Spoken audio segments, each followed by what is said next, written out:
تحریک انصاف جو ہے وہ اکتوبر 2024 تک انتخابات میں التوا چاہتی ہے۔ الیکشن رک گیا ہے، شیڈیول نہیں آئے گا تو یہ ڈیسائیڈ کرنے کا وقت آ گیا ہے کہ ہم نے چین کے ساتھ چلنا ہے یا امریکہ کے ساتھ چلنا ہے۔ اور عاصم منیر کا یہ دورہ امریکہ کامیاب ہو گیا تو پھر وہ پاکستان میں آ کے جمہوریت کی بساط لپیٹ بھی سکتے ہیں، جیسے شوکت صدیقی نے اپنا کیس خراب کر لیا۔ السلام علیکم، میں ہوں صوبیہ اشرف، پروگرام اندر کی بات مزمل سہروردی کے ساتھ۔ مزمل صاحب نے کل ہمیں اندر کی خبر دی تھی کہ پی ٹی آئی الیکشن میں تاخیر چاہتی ہے، اور وہ چاہتی ہے کہ 1 سال تک ڈیلے ہو جائے جب تک چیف جسٹس اعجاز الاحسن صاحب نہیں آ جاتے سپریم کورٹ میں۔ اور آج پی ٹی آئی کا موقف بھی آ گیا ہے کہ وہ چاہتے ہیں کہ آر اوز اور ڈی آر اوز جو ہے وہ بیوروکریسی سے نہ ہوں انتخابات میں، بلکہ عدلیہ سے ہونے چاہیے۔ اور شہباز شریف کا موقف بھی آ جایا کہ انہوں نے کہا ہے کہ پی ٹی آئی جو ہے وہ سازش کر رہی ہے کہ انتخابات کو ڈیلے کیا جائے۔ مزید اس حوالے سے مزمل صاحب سے اندر کی بات جانیں گے۔ السلام علیکم مزمل صاحب۔ السلام علیکم جی، کیا حال ہے؟ ٹھیک ٹھاک ہیں؟ اللہ کا شکر ہے۔ مزمل صاحب، کل آپ نے ہمیں اندر کی خبر پہلے ہی دے دی تھی کہ پی ٹی آئی چاہ رہی ہے کہ انتخابات 1 سال تک جو ہے وہ مزید ڈیلے کیے جائے، تو مزید آپ کے پاس اندر کی کیا خبر ہے؟ دیکھیں جی، عمران خان یہ چاہتے ہیں کہ ملک میں تب تک انتخابات نہ ہوں جب تک قاضی فائز عیسیٰ چیف جسٹس ہے۔ ان کی خواہش ہے کہ اعجاز الاحسن جب چیف جسٹس بن جائیں اور وہ ان کے سارے مقدمے ختم کر دیں، ان کو بری کر دیں، تو اس کے بعد ملک میں انتخابات ہوں، تب تک معاملات کو زیر التوا رکھا جائے۔ وہ اپنے کیسز کو بھی لمبا کرنا چاہتے ہیں تاکہ اعجاز الاحسن چیف جسٹس آ جائیں، تاکہ وہ اپنے کیسز میں کلین چٹ لے سکیں، گڈ ٹو سی یو والا دور واپس آ جائے۔ اسی طرح وہ یہ بھی چاہتے ہیں کہ الیکشنز بھی اعجاز الاحسن صاحب کی مانیٹرنگ میں ہوں، اس کے بغیر نہ ہو۔ اسی لیے پی ٹی آئی نے لاہور ہائی کورٹ سے میں کی کہ ہمیں عدلیہ سے آروز چاہیے۔ اب آپ دیکھیں نا، 2014 میں جب دھرنا دیا گیا تو عمران خان کا موقف تھا کہ جو عدلیہ سے آروز لیے گئے ہیں انہوں نے دھاندلی کی ہے، اور وہ کہہ رہے تھے یہ آروز کا الیکشن ہے۔ زرداری صاحب بھی کہہ رہے تھے یہ آروز کا الیکشن ہے، اور سب سے بڑا الزام یہ تھا کہ جی عدلیہ کے آروز نے دھاندلی کی ہے۔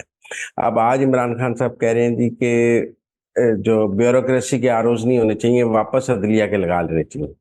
2014 میں آپ کو عدلیہ کے آروز قبول نہیں تھے کیونکہ آپ نے دھرنا دیا کہ عدلیہ کے آروز تھے۔ آج آپ کہتے ہیں کہ آپ کو بیوروکریسی کے آروز قبول نہیں ہیں، واپس عدلیہ کے لگائے جائیں، جبکہ عدلیہ آروز دینے سے انکار کر چکی ہے، اور انہوں نے کہا کہ جی ہم نے آروز نہیں دینے۔ مطلب صرف ایک ہے کہ معاملہ گنبل گھوسے میں پڑ جائے اور الیکشن جو ہے وہ ڈیلے ہو جائے۔ نجوی صاحب نے، میں نے پہلے بھی کہا کہ 2 ہائی کورٹس جو ہیں وہ تحریک انصاف کی سہولت کاری مکمل طور پہ کر رہے ہیں، پشاور ہائی کورٹ اور لاہور ہائی کورٹ۔ ان کو جو بھی فیصلہ چاہیے ہوتا ہے یہ لاہور ہائی کورٹ یا پشاور ہائی کورٹ کا انتخاب کرتے ہیں۔ ابھی انہوں نے اپنے انٹرا پارٹی کے لیے پشاور ہائی کورٹ کا انتخاب کیا۔ آپ دیکھیں پشاور ہائی کورٹ کے خلاف ایمل ولی خان، اے این پی، مولانا فضل الرحمان، ساری سیاسی جماعتیں کہہ رہی ہیں کہ پشاور ہائی کورٹ تحریک انصاف کی کھلم کھلا سہولت کاری کر رہا ہے۔ اسی طرح پنجاب ہائی کورٹ میں بھی یہ کہا جاتا ہے کہ جی پنجاب ہائی کورٹ بھی تحریک انصاف کی مکمل سہولت کاری کر رہا ہے۔ پہلے عمران خان کو رات 11 بجے تک ضمانتیں دی جاتی تھیں، پھر ڈسچارج کیا جاتا تھا، پھر 9 مئی کے ملزمان کی سہولت کاری کا معاملہ ہے، ان کی ضمانتوں کا معاملہ ہے کہ وہ دی جا رہی ہیں۔ اسی طرح اب جب تحریک انصاف کو الیکشنز کا التوا چاہیے تھا تو بھی انہوں نے لاہور ہائی کورٹ کا انتخاب کیا، انہوں نے اسلام آباد ہائی کورٹ کا انتخاب نہیں کیا، سندھ کا نہیں کیا، بلوچستان کا نہیں کیا، کیونکہ انہیں پتہ تھا کہ یہ فضول سٹے جو ہے یہ انہیں صرف لاہور ہائی کورٹ سے مل سکتا ہے اور کہیں سے نہیں ملے گا۔ اس لیے تحریک انصاف جو ہے وہ اکتوبر 2024 تک انتخابات میں التوا چاہتی ہے۔ یہ سٹے اسی لیے دیا گیا ہے کہ کسی نہ کسی طرح الیکشنز کو ڈیلے کیا جائے، لیکن میں سمجھتا ہوں کہ سب کو اس سازش کا ادراک ہے، یہ سٹے لمبا نہیں چلے گا۔ اگلے کچھ دنوں میں انٹرونشن ضرور ہوگی اور یہ سٹے ختم ہو جائے گا اور الیکشن شیڈیول آ جائے گا۔ اگر یہ سٹے ختم نہ ہوا تو پھر ملک میں مزمل صاحب، ابھی تک الیکشن کمیشن نے بھی تو پی ٹی آئی کے انٹرا پارٹی الیکشن قبول نہیں کیے۔ سر اس کا عام انتخابات سے تو کوئی تعلق نہیں ہے نا، وہ اس پہ پشاور ہائی کورٹ نے سٹے دے دیا نا کہ وہ کوئی ایکشن نہیں لے سکتا الیکشن کمیشن کو۔ انہیں جو ریلیف چاہیے تھا وہ ریلیف تو انہیں مل گیا ہے، جو ریلیف پی ٹی آئی کو چاہیے تھا وہ انہوں نے پشاور ہائی کورٹ سے سٹے لے لیا ہے۔ ادھر انہوں نے الیکشن ڈیلے کرانے تھے، وہ انہوں نے لاہور ہائی کورٹ سے اسٹے لے لیا، اور الیکشن کمیشن نے اس کی ٹریننگ روک دیا، مطلب الیکشن رک گیا، شیڈیول نہیں آئے گا۔ تو جو دونوں کام ہیں، میں نے یہ پھر بھی پہلے کہا کہ 2 ہائی کورٹس جو ہیں وہ سہولت کاری کر رہے ہیں، اسی لیے ایک بڑی شاندار پٹیشن ہے جس میں عمران خان کی نااہلی کے حوالے سے انہوں نے پہلے وہ پٹیشن اسلام آباد ہائی کورٹ میں فائل کی، پھر ان کو اندازہ ہوا کہ ہمیں ریلیف نہیں مل رہا تو انہوں نے جا کے لاہور ہائی کورٹ فائل کر دی۔ لاہور ہائی کورٹ میں جا کے الیکشن کمیشن نے بتایا کہ جی پہلے اسلام آباد ہائی کورٹ میں دائر ہے۔ انہوں نے جا کے اسلام آباد ہائی کورٹ میں کہا ہم واپس لینا چاہتے ہیں، ہماری خواہش ہے کہ ہمارا کیس لاہور ہائی کورٹ میں سنا جائے، ہم اسلام آباد ہائی کورٹ میں اپنا کیس نہیں سنوانا چاہتے۔ وہ تو اسلام آباد ہائی کورٹ نے کہا کہ آپ نے پہلے ہمارے پاس فائل کی ہے، جہاں پہلے آئیں گے وہ سنا جائے گا، آپ لاہور ہائی کورٹ بعد میں گئے ہیں تو آپ کو لاہور ہائی کورٹ سے وڈرا کرنی چاہیے۔ لیکن پی ٹی آئی کہتی ہے نہیں، میرے سارے مقدمے یا لاہور ہائی کورٹ سنیں یا پشاور ہائی کورٹ سنیں، اور کوئی نہ سنے ہمارے مقدمات۔ یہ دونوں ہائی کورٹس کا بڑا مسئلہ ہے، یہاں ہم خیال بینچز کا اس کی حکومت اس وقت موجود ہے، وہی چیف جسٹس صاحبان موجود ہیں جو ہم خیال عمر عطا بندیال صاحب کے دور میں تھے، اور پیپلز پی ٹی آئی کی مکمل سہولت کاری ان 2 ہائی کورٹ سے جاری ہے۔ یعنی آپ کہہ رہے ہیں کہ اسٹے آرڈر جو ہے وہ زیادہ دیر برقرار نہیں رہ سکے گا لاہور ہائی کورٹ کا۔ اچھا مزمل جی صاحب، دوسرا یہ بتائیں کہ نواز شریف صاحب نے اب مسلسل جو ہے وہ روز بولنا شروع کر دیا ہے، تو کیا اسٹریٹجی ہے آگے مسلم لیگ نون کی؟ دیکھیں، میاں نواز شریف کے حوالے سے یہ ہے کہ وہ کوئی زیادہ محاذرائی نہیں کر رہے اپنی تقریر میں۔ آج قوم سے خطاب میں بھی انہوں نے لوگوں سے بات کی ہے، لیکن ایسا کوئی لوگوں کا جو خیال تھا کہ جی بہت سارے لوگ ہمیں کہہ رہے تھے کہ جی نواز شریف پرانی وہ جو فوج سے محاذرائی کی طرف جا رہے ہیں، وہ پھر وہی انتقام کی بات کریں گے۔ دیکھیں، وہ بہت حد تک ایک جو ہے سافٹ بات کر رہے ہیں اور محاذرائی کی بات نہیں کر رہے۔ آج کی ان کی تقریر میں بھی مجھے ایسی کوئی لڑائی والی بات نظر نہیں آئی، صرف وہ ضرور اپنے کیسز اور اپنے ساتھ ہونے والے ظلم زیادتی کی بات تو ضرور کر رہے ہیں، لیکن انہوں نے کوئی ایسا بھی اعلان نہیں کیا جس مزمل سے صاحب وہ ہمیں… انتقام کا نام نہیں لے رہے، وہ کہہ رہے ہیں احتساب ہونا چاہیے۔ دیکھیں، میں نے پہلے بھی کہا کہ ججز کا احتساب تو ہو نہیں سکتا۔ آپ وہ کوئی جرنیلوں کا نام نہیں لے رہے ہیں، وہ کوئی، میرا مطلب ہے کہ اور لوگوں کا نام نہیں لے رہے ہیں۔ اگر وہ کوئی نام لینے شروع کر دیں جیسے گجرانوالہ کی تقریر میں انہوں نے لیے تھے تو پھر تو مسئلہ بڑھ جائے گا۔ تو اگر ہم گجرانوالہ کی تقریر کے تناظر میں آج کی تقریر دیکھیں تو ہمیں بہت سافٹ تقریر نظر آئے گی، بہت نرم تقریر نظر آئے گی، اور بہت مفاہمتی تقریر نظر آئے گی۔ ہمیں لگے گا کہ وہ آگے چلنے کا راستہ بنانے کی کوشش کر رہے ہیں، اس وقت وہ محاذرائی نہیں کرنا چاہتے۔ یعنی وہ ایک جو سپیس تھی سیاسی میدان میں، اس کو فل اپ کرنے کی کوشش کی جا رہی ہے۔ وہ کوئی عمران خان جیسی تقریریں نہیں کر رہے روز کہ جی میں نہیں چھوڑوں گا، فلاں کا یہ نام رکھتے ہیں۔ دیکھیں، ان کے اختلاف میں، ان کی تنقید میں بھی ایک احترام موجود ہے۔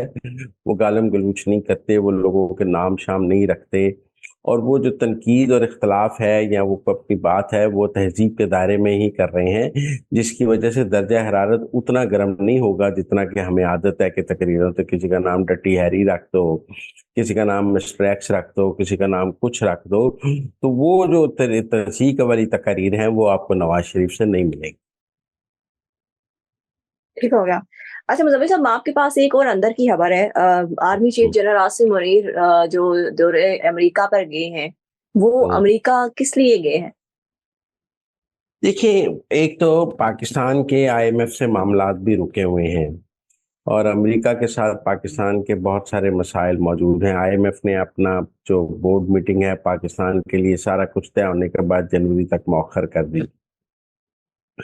یہ عاصم منیر کا یہ دورہ اسٹریٹجک حوالے سے تو بہت اہمیت کا حامل کہا جا رہا ہے، اور کہا جا رہا ہے کہ جی پاکستان نے اگر آگے چلنا ہے تو یہ ڈیسائیڈ کرنے کا وقت آ گیا ہے کہ ہم نے چین کے ساتھ چلنا ہے یا امریکہ کے ساتھ چلنا ہے، اور اس دورے میں یہ فیصلہ ہو جائے گا کہ ہم نے چین کے ساتھ چلنا ہے یا امریکہ کے ساتھ چلنا ہے۔ اس کے بعد بڑے فیصلے پاکستان میں متوقع ہیں عاصم منیر کے اس دورہ امریکہ کے بعد۔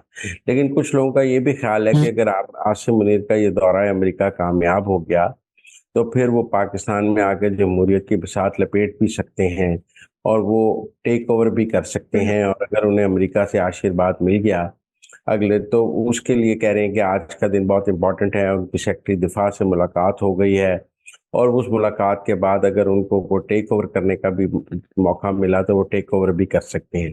ایسی خبریں اسلام آباد، واشنگٹن، لندن، ہر جگہ ڈسکس ہو رہی ہیں کہ کیا عاصم منیر ٹیک اوور کر سکتے ہیں, کیا امریکہ انہیں ٹیک اوور کرنے کی اجازت دے دے گا, لیکن مجھے لگتا ہے ایسا ممکن نہیں ہوگا اور پاکستان میں آگے انتخابات کی طرف ہی جائیں گے. مجھے ماشاء اللہ کا کوئی امکان نظر نہیں آتا.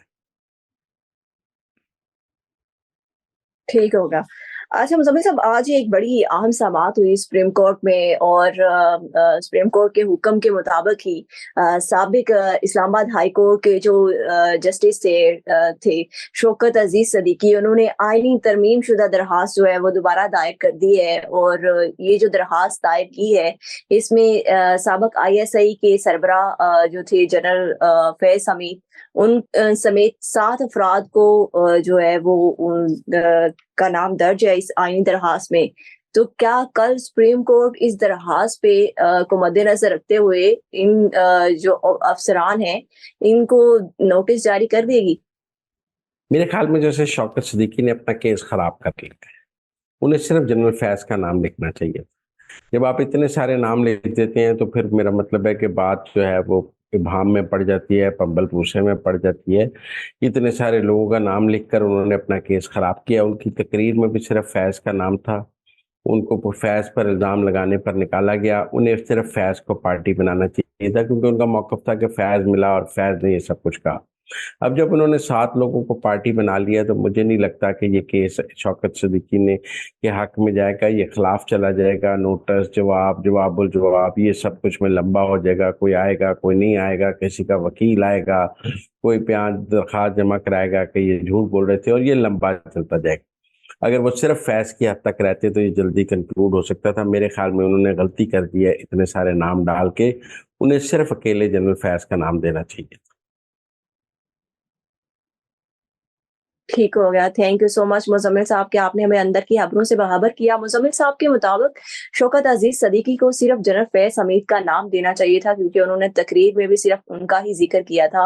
انہوں نے باقی جو 6 نام ایڈ کیے ہیں اپنی آئینی ترمیم شدہ درخواست میں، اس میں اپنا ہی کیس انہوں نے کمزور کر دیا ہے. اس کے ساتھ ہی مجھے اجازت دیں. اللہ حافظ.